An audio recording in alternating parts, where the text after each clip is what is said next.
Hello, this is Michael Hexter, and welcome to this episode on my Politics 2100 videocast here on YouTube. This episode I'm calling The Political Power of the Press, a Feature, Not a Bug. And I am calling this is sort of a general foundational principle, or you could call it theory if you want to, or a concept from what I consider to be a basic understanding of what's going on politically in our society.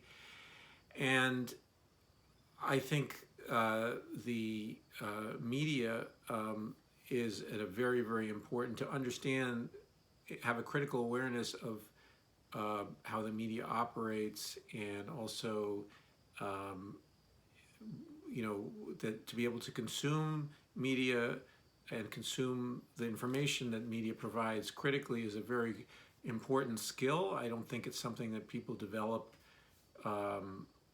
very readily, and there's not something you can maybe study it in certain colleges or certain online courses, or you just learn about it somehow, but it's not something that I think is emphasized enough. So it's actually, to say that the media has political power, at first it seems, well, it's obvious now that you're saying it, but it's not supposed to be the case. In other words, the cover story of the media is that it in fact is a neutral observer. It's a source of information.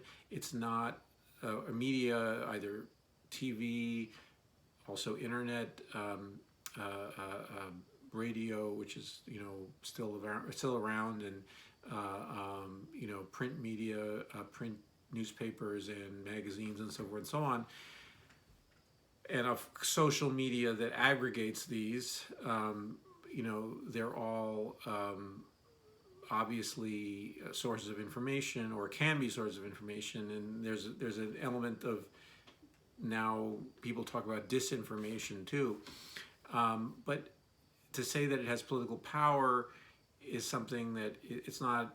If you think about it, you say, well, of course, but it's not something that the media wants to advertise. So we're at a moment, the reason why I'm timing this particular video at this time is because we have a very good example of the media's political power being sort of semi-exposed. And that example is Joe Biden's decision to withdraw from Afghanistan, or to follow the plans to withdraw that the Trump administration started in their term in office, and then Biden deciding to follow through with it. It was, of course, Biden can own it in the sense that Biden believed that this was the right thing to do even during his tenure as vice president under Obama, and he disagreed with Obama's surge in Afghanistan, and so he's being true to himself by doing this particular action. And the media is, or not all of the media, there are some defenders of Biden's decision to go to withdraw from Afghanistan and to end the war there. But there are many voices in the media that are trying to attack Biden on these grounds, and also just more generally. And you see an example, a rare example of the media trying to take down one of their allies, let's say, or one of their political allies, in that a center-right politician like Joe Biden would ordinarily be treated to much free public relations, much free PR from the media. The media shouldn't do free PR for any politician, and they shouldn't be in that business at all. But there is a lot of free PR that's offered by various media sources. Some of media sources are pure propaganda, and propaganda is, you could say, a form of PR. But currently we have a situation where so Joe Biden is a center-right politician. Generally, he has historically been. He's maybe now center-center rather than center-right, or he has certain initiatives that appear to be even of the center-left. But anyway, his history and his pedigree is such that he usually would be treated by the media with kid gloves or with glowing praise in most of his actions, and but this particular issue has triggered a conflict for the media, or for many corporate media sources, and also some of the public media sources as well. A conflict with the longtime patronage and a cozy relationship of those media figures with the military-industrial complex. The Afghan war had become a cash cow for the military contractors, and essentially a multi-trillion dollar enrichment campaign for those industries. And they want more of that. They want not only to continue working in Afghanistan, but also not to have the model of endless wars and Mideast wars to be cast in a negative light. And so this withdrawal and Biden's staunch stance that he wants to withdraw puts that project into question, that it can continue on, at least with the same uncritical abandon that it has done for the last several decades. So anyway, so he's been subjected to critical coverage. Both you have reporters like Richard Engel or other, or Andrea Mitchell, who tend to report on, foreign relations and also wars, who are tutting and causing and magnifying the faults, and there are faults in the way the withdrawal was done, but magnifying them at the expense of looking at the whole picture of a war that could not be won, a war that lasted too long, a war that was a waste of so many lives, and even a further corruption of our political and social and economic system here in the United States. So anyway, so the press, we have figures in the press. For instance, recently in the New York Times, we had just yesterday, I think it was, a piece that was, it wasn't specifically about Afghanistan, but it was about Joe Biden's, mourning for his son Bo, and who died of cancer, not on the battlefield, but who was a soldier, and that and Biden often brings up Bo at different moments, sometimes, or in a way that is not appropriate, not exactly fitting in the context, and so it's kind of a bit of gossip about Biden that casts him in a, either you could say negative, or it makes him look obsessive and out of touch, and there was an offended Gold Star family father where it felt, when Biden brought up his son, it felt totally a clash with the mourning of his father for his son who was killed in combat, and so, which is not the same thing as Bo Biden, who died of cancer. So and anyway, that in some sense Biden was trying to steal the valor of this father. So anyway, bringing this up in such a is a part, I'm making a speculation, but is part of this campaign of trying to bring Biden to heel, and because it would be, I think, very. I imagine Biden read it, or if someone in his administration read it and reported about it to him, he would find it very bruising, and so, but it's the press sort of, and there are other instances of basically harping on the various problems that have emerged in this withdrawal, which is news and should be reported on, and some is tragic and needs to be discussed. And but but in a context, in my opinion, in a press that is fair and that is talking potentially critically about military adventures more generally and the whole Afghan war, they would bring it up in the context where you say, well, the war was messy and this is a messy end to the war. And so with tragic and important things to discuss about how to prevent this from happening again in a number of different ways, and to how to resolve the problems that are still there, that are big problems, but not as big as, in my opinion, and apparently in Joe Biden's opinion, as remaining in Afghanistan.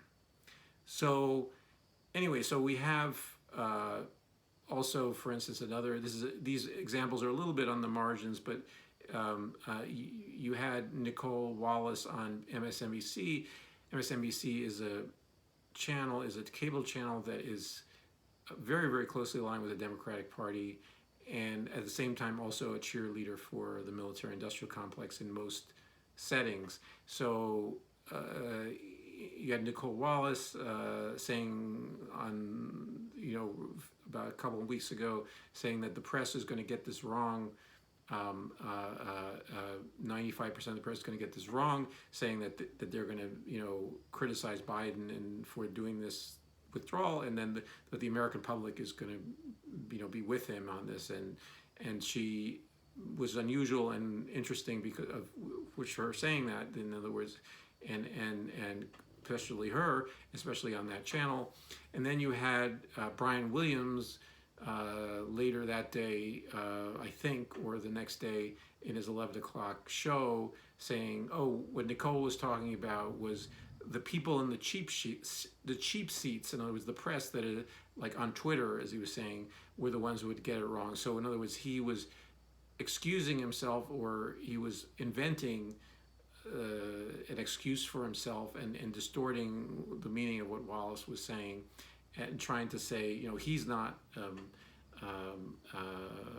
liable. He's not a cheerleader for war, which he was, and he's not.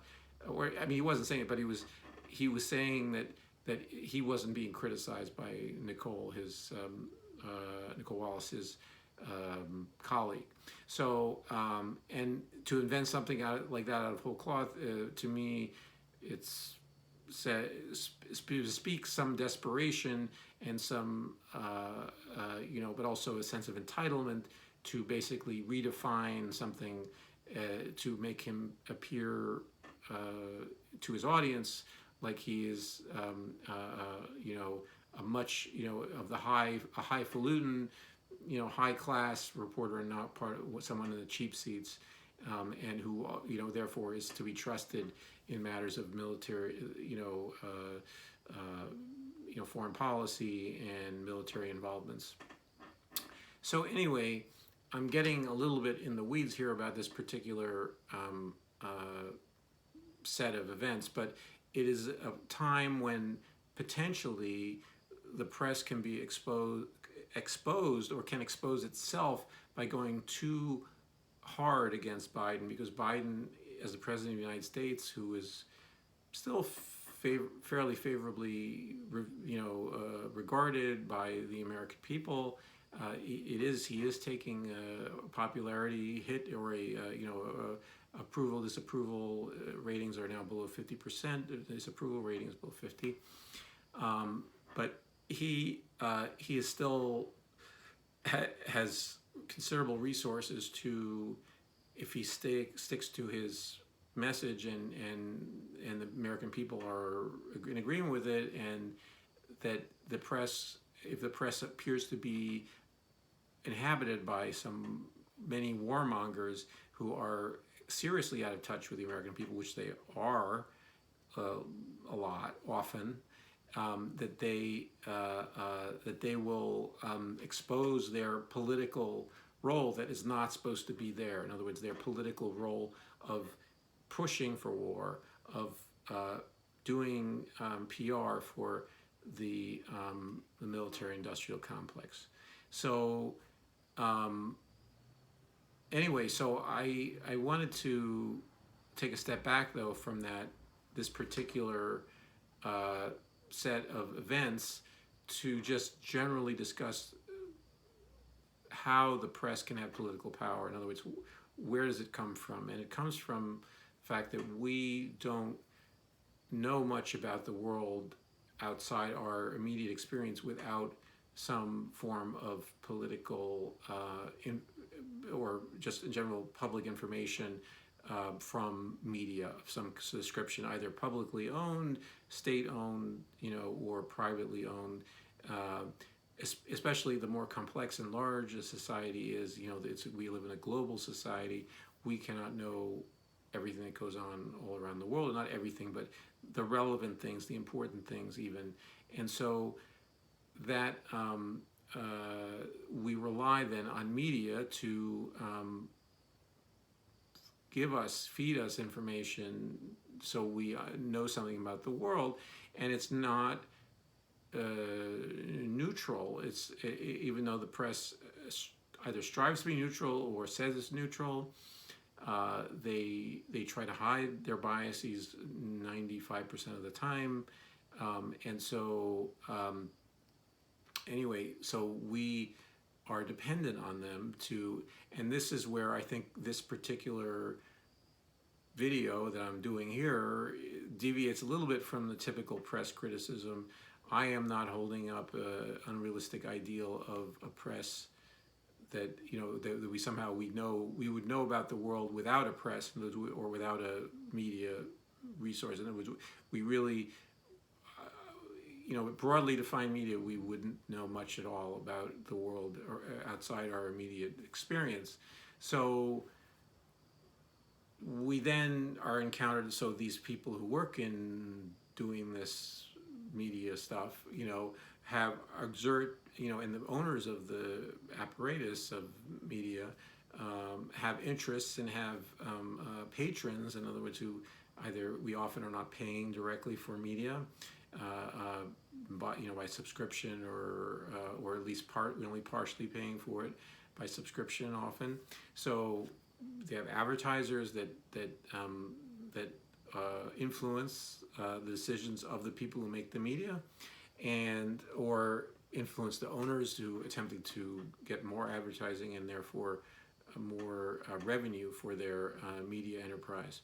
So I want to highlight then, so these transmissions from the media, and they're taking a step back a little bit. There's two.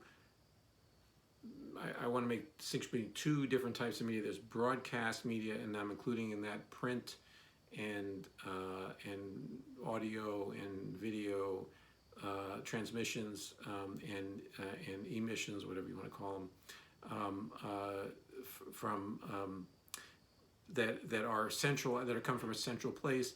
And then there's social media, which is the corporations that control social media, or that at least manage and social media, are located usually either in Silicon Valley or in analogous places in other parts of the world, that it's part of the tech industry. So and they're managing this mass social exchange of information, like this video on YouTube that I'm going to put up. So in each of those, there's an exertion of political power. There can be and is and are and have been exertions of political power by by the individuals who either own or do the work in these companies or organizations. And so, and where they exert this it's not mysterious at all. If you think about it, though, we don't ordinarily think about it because what we're trying to do is learn about the world, and we don't want to be distracted so much by thinking about who's. I mean, we may have a preference for a certain personality, a certain commentator, so forth and so on, but we're trying to learn something, or trying to get an opinion, or trying to be entertained, but still the content is what we tend to be focused on, and not the surrounding part of it. So the three elements that and you could come up maybe with a different way to describe this. So there's a selection of, in other words, that the media decides what it wants to broadcast, or and also in the case of social media, it can decide which certain things are not worthy of promoting in people's feeds, or in people's by various algorithms. So it's a different kind of selection in social media. But anyway, so there's selection that's made, often you can say editorial decisions being made, and then the amount of focus. So a certain story is going to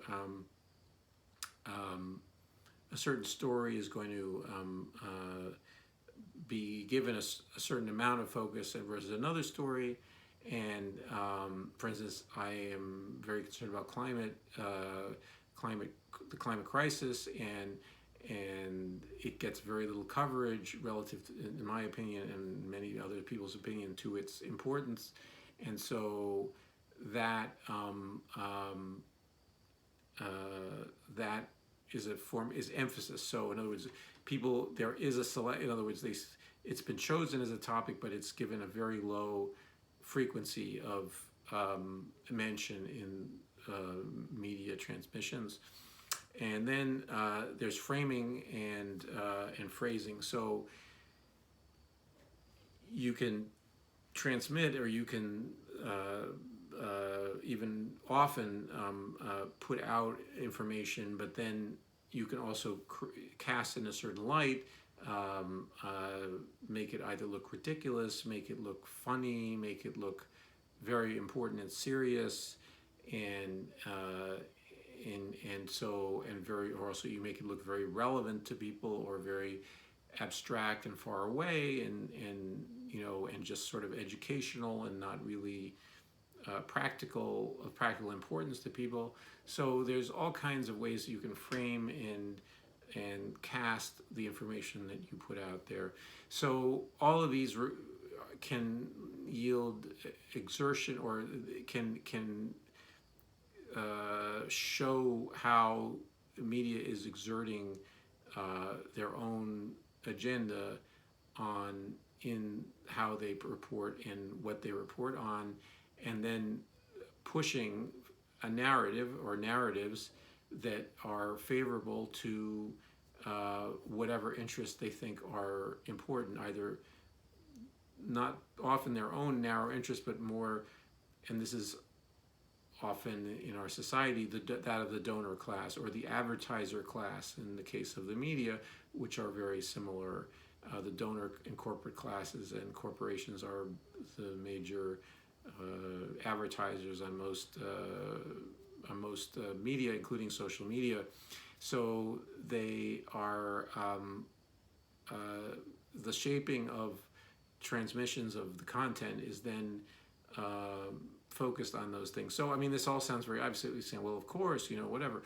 But that I'm saying it now, it seems patently obvious, but it's hard, I think, to be both a consumer of media, consumer of the information, and also then to have a secondary understanding of how it's made, or what, at least not necessarily the technical details of what people do all day in those various organizations, but how it's being shaped, and what the message is, the underlying message that's being sent. And so, just to give you a general example, and I was a supporter of Bernie Sanders in 2016 and also in 2020, and there's an interesting contrast between how the candidacy of Bernie Sanders was portrayed in the media or not portrayed. Often there's a lot of omission and overlooking of him. Meanwhile, for instance, Donald Trump, who was considered to be the antichrist, so to speak, for certain figures in the media, or became to be considered to be a bad guy and a demi-mondaine and a bunch of different other things. But he got lots of press, and he was Trump got lots of. I think the estimate is something like $2 billion worth of free media from outlets at CNN, which supposedly is quote unquote, or there's a conservative website that says CNN is a left-wing outlet, which it isn't. But anyway, so the way so there are and there's a history behind why CNN and what the figure of Jeff Zucker is very important in the history of Donald Trump and how he became was given such a kid gloves treatment in the media, even though his reputation is of being an opponent of media like CNN or something like some of those outlets. So anyway, we have media exerting influence and power by making decisions about what to cover and how to cover it, and then we have, I think, we have much of narratives also about how critical to be in media, and I had an interaction on Twitter earlier today, which is interesting in this regard, because we have people who say, well, no, you can't trust any of that media, any of the mainstream media, the lamestream media, or false fake news. And so, but these people are have a totally uncritical or attitude toward the supposed alternatives to fake news. In this case, often the right wing media outlets. And so this interaction on Twitter was with a fellow who named Mathieu, or at least his handle is Mathieu or something or other. But he is of this group I would call sort of the new ultra left or right. So there's sort of a group of people who criticize the sort of progressive left of the Democratic Party, and then the Democratic Party itself, and are very dismissive of it, and they don't mention the Republicans at all. This gentleman seems to be of this group, and he was sure that, I was totally a rube, in that I thought that,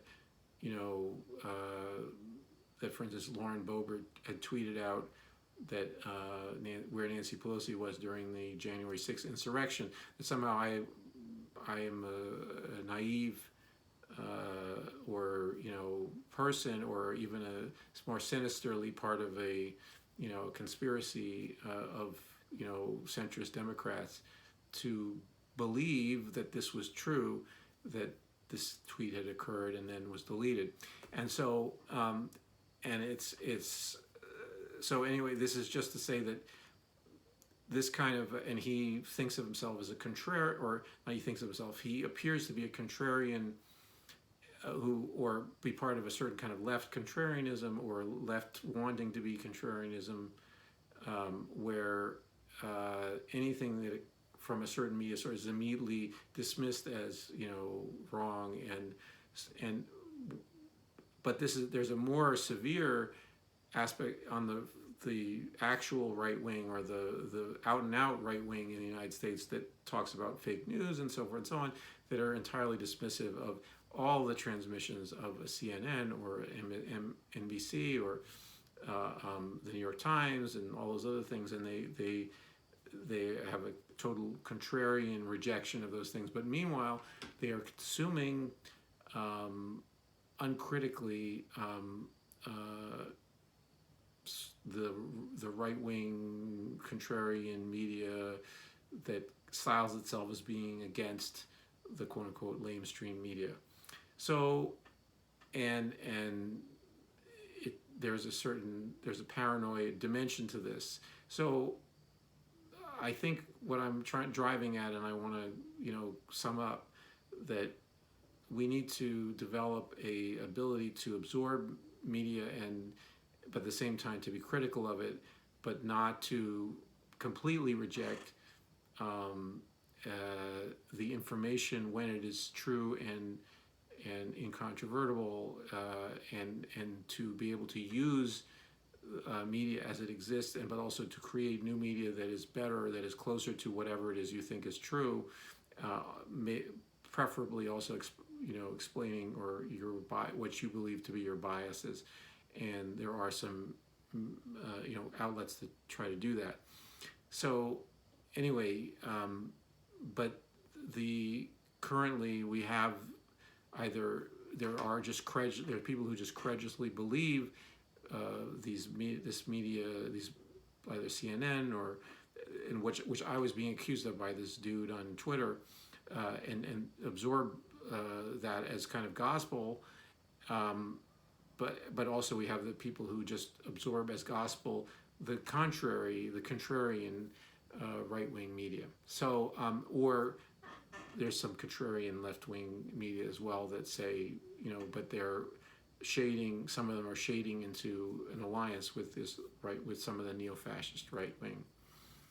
So anyway, I'm going to return to this topic in the future, and I just wanted to put this out there because this is the media is a key foundation of our political system and of our society, and to understand it and to view it through a lens of critical engagement is helpful, I think. And so I hope you found this video interesting, and if you have any particular reactions to it, please share them in the comments. And if you like the video, please like, and if you like the content on Politics 2100, please subscribe. And also, let me know any other topics that you might be interested in hearing about. So I hope to see you in the next video.